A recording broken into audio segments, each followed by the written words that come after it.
Eating more vegetables is a great decision for your health. Buying frozen vegetables can be a convenient way to keep vegetables on hand, but you may be concerned about whether these are as good for you as the fresh varieties.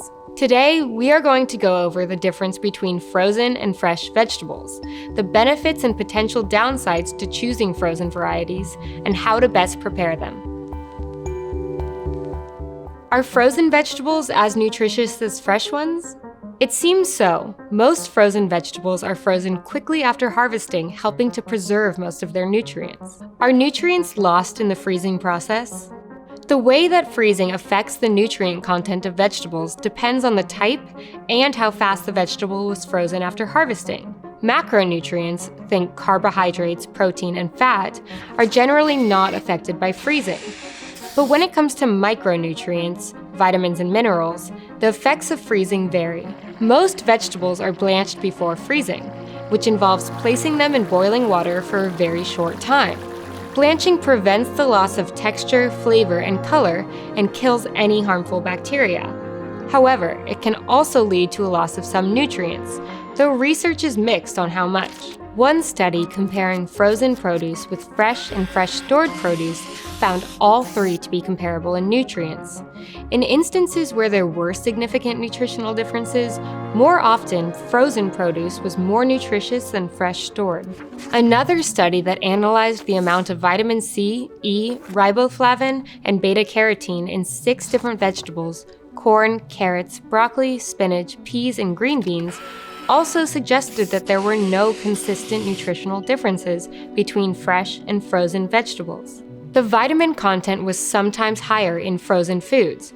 Frozen broccoli, for example, had more riboflavin than fresh.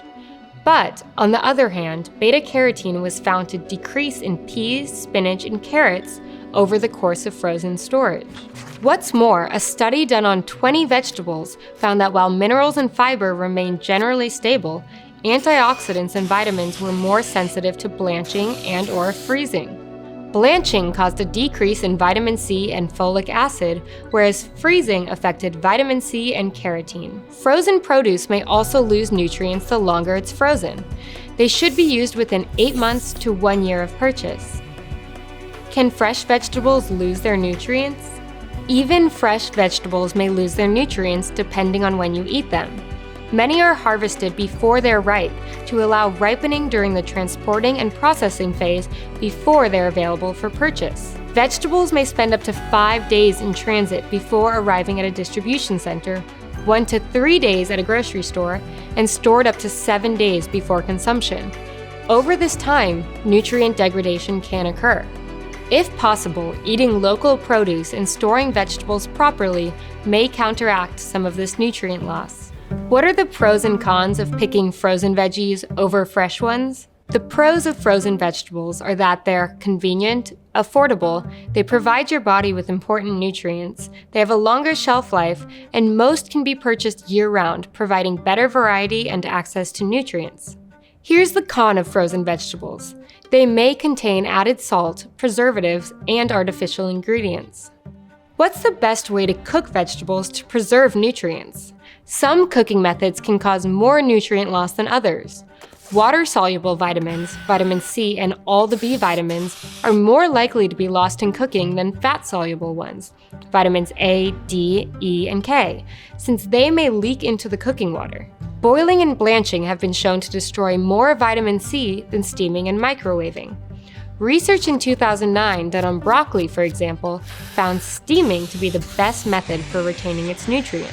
Another 2009 study found cauliflower, zucchini, and peas to be especially susceptible to a loss of nutrients through boiling, losing more than 50% of their antioxidants. Research done on red peppers suggests that dry heat cooking methods such as stir-frying and roasting may also be a good choice for preserving antioxidants and other nutrients. So which cooking method is best?